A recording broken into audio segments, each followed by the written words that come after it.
Hello, Mrs. Lockett Sang. Today, I'm going to be talking about my experience learning about Tibet. I'm a bit ashamed to say I fell for a lot of the propaganda surrounding Tibet and Tibetan culture. I thought they were their own country, independent from China, or at least Chinese influence. I thought that the Dalai Lama was more of a Queen of England type. I know that sounds silly. But I mean more of a spiritual leader rather than a political leader and a leader of the people. And I thought the Tibetan culture was very much about Buddhism and relinquishing material goods. And we talked in class about China painting a picture of Tibet as primitive China.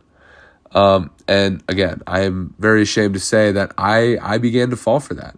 I began to see Tibet as underdeveloped and needing to be developed, which is the colonial perspective that China is trying to paint through propaganda, through a media portrayal, and a lack of media portrayal of what really happened, like when they banned the movie Kundun.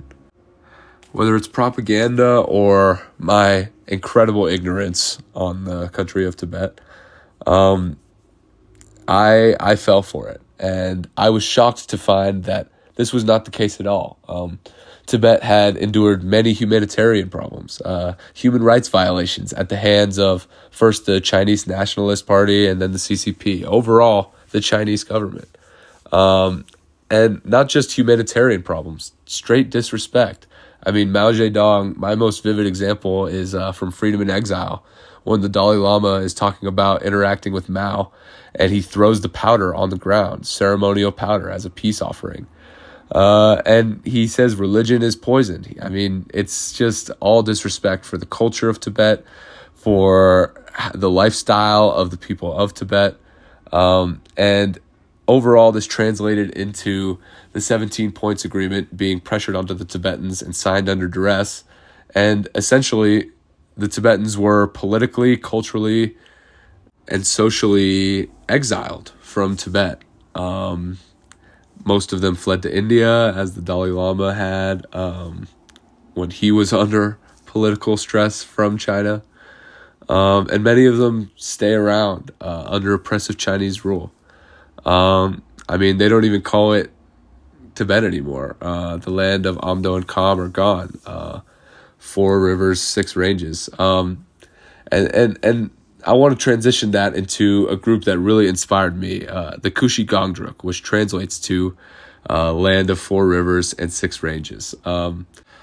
This organization really inspired me because I, again, had no idea that Tibet was forced into violence in self-defense.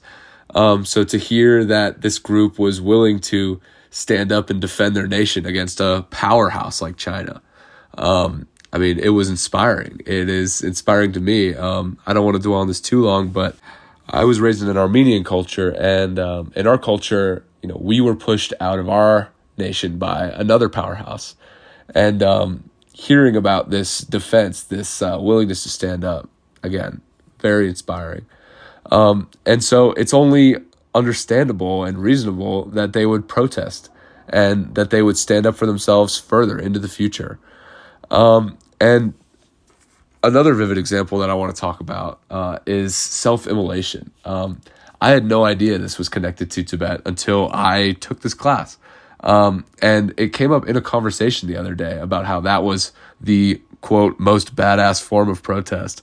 And I brought up, like, hey, that's Tibetans protesting China. Like, I just learned about this in my class. Like, let me tell you about it. So I have used this class to have discourse about what's happening in the world around me. I'd kind of like to back up and talk about how important this history is in understanding current discourse in the Tibetan community. First, I'd like to talk about the contested use of the word indigenous. It was first, seen as racialized and as colonialized, and understandably so. But, I see myself as indigenous. I spoke about being Armenian earlier. I wasn't born there. So shifting this perspective of being Tibetan as living in Tibet and being from Tibet, I think is important to unifying as a community in the future for Tibetans. This class has really inspired me to open my eyes about Tibet and Tibetan culture. I can relate to it because I have a culture that is very similar. Thank you. Goodbye.